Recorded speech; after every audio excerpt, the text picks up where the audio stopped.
We may not think higher education institutions as state-owned enterprises, but 26 public universities in South Africa receive combined state budget of billions rand a year, mouth-watering invitation for vultures caught in feeding frenzy, the author says.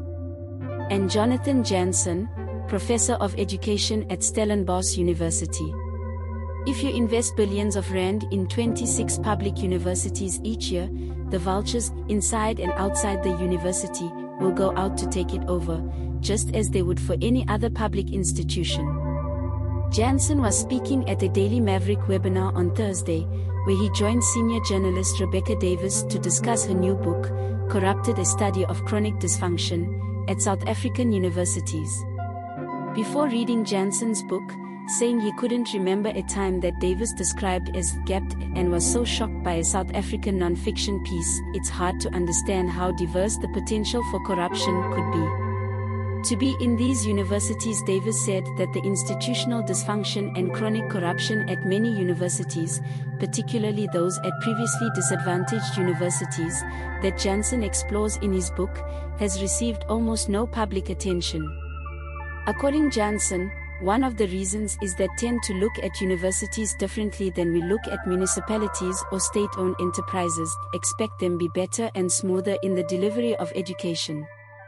But as she wrote her book, she realized that our assumptions that universities are exceptional in this regard are completely wrong. At some universities, such as the University of South Africa, the wholesale theft and looting of funds earmarked for critical infrastructure or information technology, for example, is happening on an industrial scale, Jansen said. I didn't know it was at this level. Competition for resources, but he says one explanation for chronic dysfunction is intense competition for scarce resources, which he finds to be a common issue in many unstable institutions.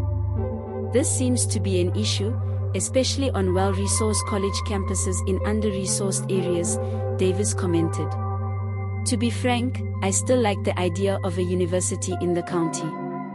At the same time, make no mistake, where there is a lot of impoverishment, the university will be seen as a place to access resources, legal or otherwise, Jansen said. One example Jansen gave was Fort Hare University, where taxi drivers in the area threatened to use violence if they weren't allowed to become the designated transportation service for college students. Functional councils. One most important takeaways from last chapter of Jansen's book, Davis said, is idea that more dysfunctional a university council, the less qualified its members, the less hope for functioning institution. The council is the highest governing body in the university. It's like a foundation's board of trustees. It's group that makes the top decisions for university, Jansen explained.